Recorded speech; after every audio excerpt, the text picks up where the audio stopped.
We had a very unfortunate decision in the Supreme Court concerning birthright. It was close, but a very, very unfortunate decision.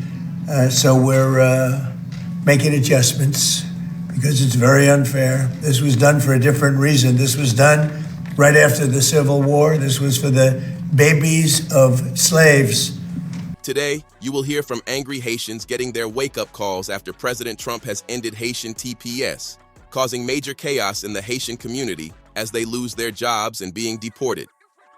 Check it out. My future is on hold right now. 32-year-old Davidson of Haiti is out of a job and losing hope. He has lived in the U.S. for the last 16 years under the government's temporary protected status, granted to Haitians after the devastating earthquake of 2010. But on Monday, that protection came to an end for 350,000 or so Haitians after a Supreme Court decision. It's very stressful in a way because I have financial responsibilities. It also means he could get deported, a reality for thousands like him. My husband had an appointment this morning with ICE. So when we went in, everything was okay. The officer was like, do we have, all your cases pending? And I said yes. I showed all of the receipts for the adjustment of status, the I-130 that's pending, and the asylum case as well that's also pending. But at the end, they said they had to detain him. They did. I've wanted a child so long. God finally sent my husband my way. We got married. We're in the IVF process. We spent every last dime on that process. And tomorrow is my first appointment for this cycle. I don't know what to do. Does the administration consider Haiti a safe country now? For Haitians, absolutely. It'd be crazy for us to say that Haitians couldn't live in Haiti. It's their country. Of course Haitians should live in Haiti. There's no viable asylum or withholding claim for any Haitian seeking relief from going back to Haiti, to their homeland. The fact that there might be pockets of Haiti where there's higher crime rates, guess what? There's pockets of Chicago with crime rates just as high. What do you say to that?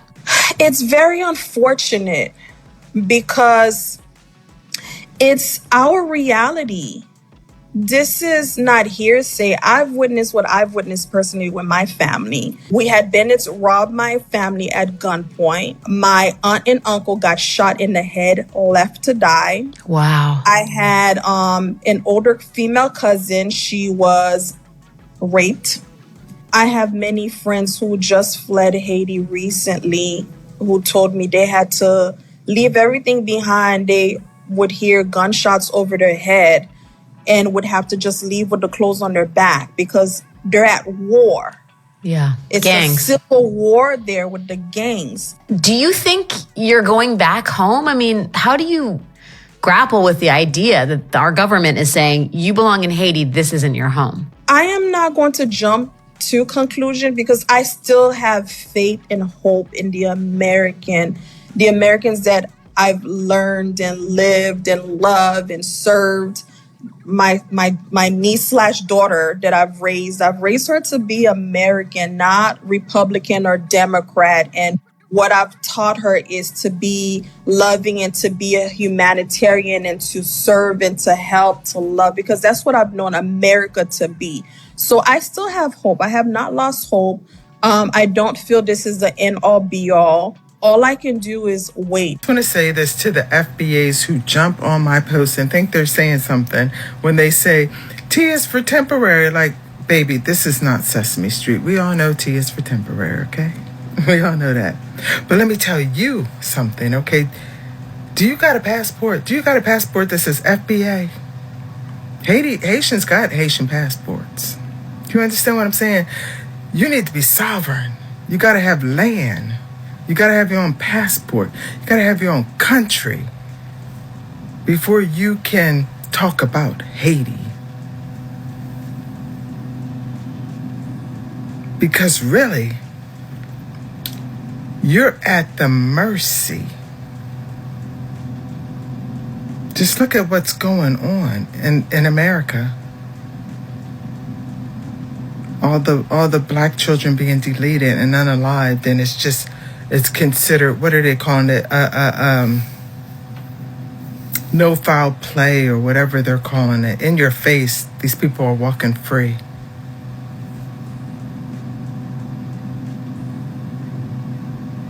You can't even take the U.S. to the World Court for reparations because the U.S. is not going to do anything, take itself to the World Court for to give you reparations. They're just going to say, bump you. So you can't talk about Haiti. As poor as the poorest of the poorest in the Western Hemisphere. You can't talk. I don't care if Haiti was the poorest in the whole world. You still can't talk about Haiti because you ain't even got it like that. You're not even sovereign. You don't even have a vote in the United Nations. You're in somebody else's country. You're in somebody else's shit, acting like it's yours. It's laughable. It's laughable. Laughable. And you just can only come on TikTok and say some stupid shit like, T is for temporary. Baby, we know that. But what you don't know, Haitians have been in America for generations,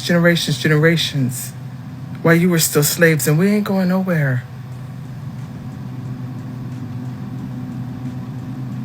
Get your game up before you get you a passport that says FBA on it. Every generation, it's something else. It's Negro, it's colored, it's Black American, it's African American, it's foundational. But what is it going to be next generation? I have been Haitian and I will die Haitian. My children will be Haitian.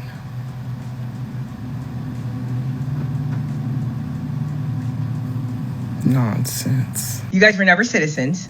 You had time to get your citizenship. You had time to get your paperwork. You had time. I'm the type of individual, put your money where your mouth is, right? Me, my name is Lena. I was born and raised in the county of Dade, Miami-Dade County, to a Haitian mother, Haitian father, later Haitian stepfather. 3 Haitian uncles, a Haitian aunt. So I am a child of immigrants. You, Black American, you know your immigration laws so well. For $1,000, I'm good for it. Because a lot of you guys are on here loud, as if you really know your immigration laws, right? Citizens of a country usually do not know the immigration laws of their country. But since you know, they had time to get their paperwork right. They had time to get their citizenship. Since you know so well, for $1,000 on the ancestors, I'm good for it. Tell me how someone who is on TPS, temporary protective status, how their next step is to become a U.S. citizen. How could they have made that happen? Since a lot of you guys swear you know your immigration system better than the immigrants, better than the attorneys, better than the children of immigrants that help their parents through this process. S'il vous plaît, please speak to me. For $1,000. Since they had time to get their paperwork right, they had time to get their citizenship, they had time for whatever. Tell me, $1,000. I give you 3 days. Please tell me, how can you go from TPS to U.S. citizen? Since they had time to get their citizenship, since they had time to get their paperwork right. Please tell me. Use Google. It'll help you out. Pop quiz. What happens to the first Black nation that takes their independence? They're punished for the next 200 years. Haitian Revolution ended 222 years ago, where the people of Haiti took their independence away from the French. And then for the next 200 years, the United States and France punished the people of Haiti by extorting them of billions of dollars, their infrastructure, and their freedom. That punishment is still happening in 2026, just in different forms. There are 350,000 Haitians living in the United States currently under a program called TPS, which I've talked about before. TPS literally exists to protect people from countries experiencing humanitarian crisis, war, or natural disaster. Haiti qualifies for TPS, and because of that, there are currently 350,000 Haitians living in America right now. Trump administration is moving to end that program. No real reason other than racism and xenophobia. We now have Haitian people in Ohio that are being called to ambush appointments with the Department of Homeland Security for check-ins, where they're leaving these check-ins with ankle monitors on. And security now putting ankle bracelets on immigrants who have lived and worked in this country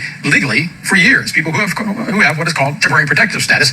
We're talking about Haitians and Syrians, many of whom say being sent back home is tantamount to a death sentence. Anxiety levels are rising. Critics say their clients are being treated like criminals, and many now live in fear.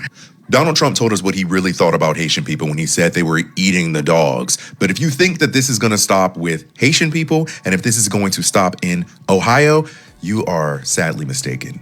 Let it go. Let it go. Let the birthright citizenship thing go. It's over. It's over. Here we go again. Every court in America has told you no. The Supreme Court has told you no twice. And now this, again, they were signing more executive orders going after different types of birthright citizenship. Now they want to go after birthright tourism.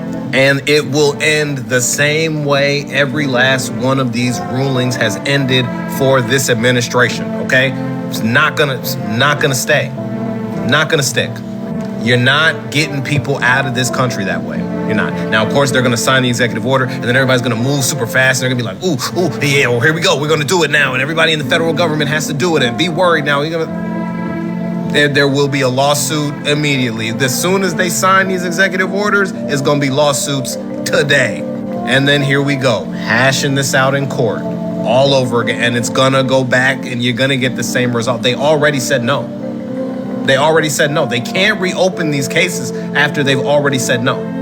If you want to stay in power and stay out of jail, you know what's crazy? If he wants to stay in power and stay out of jail, just start actually doing some good stuff. They could easily win back some good PR, especially with their own voting base, if they tackled one issue in a positive way to actually benefit the American people. But they're not gonna do it. They won't do it. They won't do it. They're either they are physically incapable of doing it, emotionally, spiritually, they are just quite literally strictly wired to manipulate and harass and oppress people. They don't have it in them to try and help one person that is outside of the donor class or anybody with a 6 or 7 figure bank account. That's why the only direction they go in is more cruelty. That's all they can do. They don't have another strategy. But the fact that they constantly bringing up fights that they've lost over and over and over again is ridiculous. Nothing is going to change. Nothing is going to change. You're not getting these people out of here the way you think, okay? You're just not. You failed. And the immigration policy has absolutely failed. Thousands of healthcare workers legally caring for patients were suddenly forced off the job overnight. The question isn't just what happens to them, it's what happens to the patients left behind. Connecticut nursing homes woke up this week with a problem they cannot solve overnight. Thousands of Haitian immigrants have been living and working legally in the United States under temporary protected status, or TPS. TPS is a humanitarian immigration program that allows people from countries experiencing war, natural disasters, or other extraordinary conditions to temporarily live and work legally in the United States. Haiti was granted TPS after years of devastating earthquakes, political instability, gang violence, and a worsening humanitarian crisis. But this year, the Trump administration moved to end those protections for Haiti. After months of legal challenges, the U.S. Supreme Court allowed the administration to move forward while those lawsuits continue. When the latest extension expired this week, many workers immediately lost their authorization to work. Connecticut officials estimate roughly 5,000 Haitians in the state may have lost work authorization. Nursing homes immediately felt the impact. Industry leaders say up to 100 workers across skilled nursing facilities were sidelined on day one alone. So these weren't just housekeeping staff. They included certified nursing assistants, licensed practical nurses, registered nurses, dietary staff, and other essential caregivers who keep facilities running every day. One nursing home reportedly lost 13 employees overnight. Think about what happens when a facility that's already short-staffed suddenly loses that many caregivers. Residents are going to wait longer to get out of bed. They're going to wait longer for medications, longer for meals, longer for help getting to the bathroom, or for someone to answer the call light. Healthcare is one of those systems where even a small staffing loss can cause ripple effects throughout an entire facility. Connecticut already has a well-documented healthcare workforce shortage. Industry leaders warn that these losses could delay hospital discharges because patients can't be transferred into nursing homes when there aren't enough staff to safely care for them. So that keeps hospital beds full and puts even more pressure on an already strained healthcare system.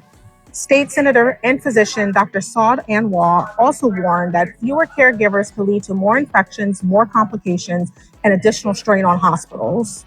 So the legal fight isn't over. Lawmakers have introduced legislation that would extend or strengthen protections for TPS holders, and immigration attorneys are saying that some people may qualify for other forms of legal immigration relief, depending on their individual circumstances. Whatever your views on immigration policy, this story raises a healthcare question we just can't ignore. When experienced caregivers disappear from the workforce overnight, the consequences don't stop with those workers. Patients, families, hospitals, and entire communities will feel the impact too. For more than 400 years, foundational Black Americans, those whose ancestors built this nation from slavery through Reconstruction, Jim Crow, the Civil Rights Movement, and into the modern era, have carried a distinct and irreplaceable story. It is a story forged through forced labor, legal segregation, generational terror, political resistance, and cultural brilliance. And today, as America continues changing, the need for clear delineation, a respectful but firm distinction between foundational Black Americans and Black immigrants, has become more important than ever. Delineation is not about division.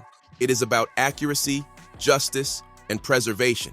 For too long, the unique lineage, struggle, and achievements of foundational Black Americans have been blended into a vague, catch-all Black category that erases the specific people who built the foundation upon which America stands. FBA delineation is a corrective, an act of self-definition. It ensures that our history, our lineage, and our political claims remain intact, unmuddied, and respected. Historically, no group has paid a higher price for American democracy than Black Americans whose ancestors were enslaved here. The wealth of this nation, its cotton industry, its early banking system, its railroads, its agricultural expansion, was built directly on the backs of FBA labor. And even after emancipation, it was foundational Black Americans who endured lynching, redlining, disenfranchisement, and segregation, yet continued to push the country toward its own stated ideals. During the 1950s and 60s, the Civil Rights Movement, led overwhelmingly by foundational Black Americans, changed the legal architecture of America.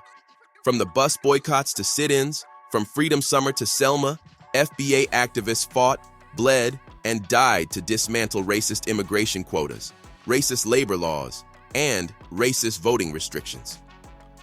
One of the most overlooked facts of American history is this: the Immigration and Nationality Act of 1965, the very law that opened America's doors to millions of Black immigrants, was made possible by the sacrifices of foundational Black Americans. Had it not been for the victories of the Civil Rights Movement, the U.S. immigration system would have remained locked under the old racial quota structure that favored Europeans almost exclusively. It was the courage of FBA leaders, people like Dr. King, Malcolm X, Medgar Evers, Fannie Lou Hamer, Ella Baker, and countless unnamed foot soldiers that forced America to remove racial barriers in immigration policy. In a real sense, immigrant opportunity is a direct inheritance of FBA's struggle. Yet as the decades passed, especially from the 1970s forward, many Black immigrant communities began entering America without the historical context of the FBA fight. And instead of solidarity, many arrived misinformed, influenced by anti-Black stereotypes, or pressured to assimilate into anti-Black racial hierarchies. Some gravitated toward distancing themselves from Black Americans, adopting the biases of the dominant society to gain proximity to whiteness. In many cases, politics, workplaces, corporate spaces, academia, and business sectors, certain immigrant groups aligned themselves with conservative anti-FBA institutions. Others participated in reinforcing disproven myths about foundational Black Americans being lazy, criminal, or undeserving, even while benefiting from the system's FBA ancestors forced open. This resulted in tension, resentment, and cultural disrespect. Our culture, jazz, hip-hop, gospel, soul food, our fashion, our language, our struggle, was copied, commodified, or dismissed, yet rarely credited. FBA history was overshadowed by Pan-African narratives that ignored the very specific American lineage of enslaved Black people and their descendants. And now, something new is happening. Many immigrants who once believed they were insulated from anti-Black hostility are receiving wake-up calls. Under Trump-era policies and rhetoric, they face travel bans, deportation pressures, job discrimination, and the realization that aligning with white supremacy never saves you from white supremacy. This has exposed a hard truth. Disrespecting foundational Black Americans was not only morally wrong, it was politically short-sighted. FBA delineation helps restore balance.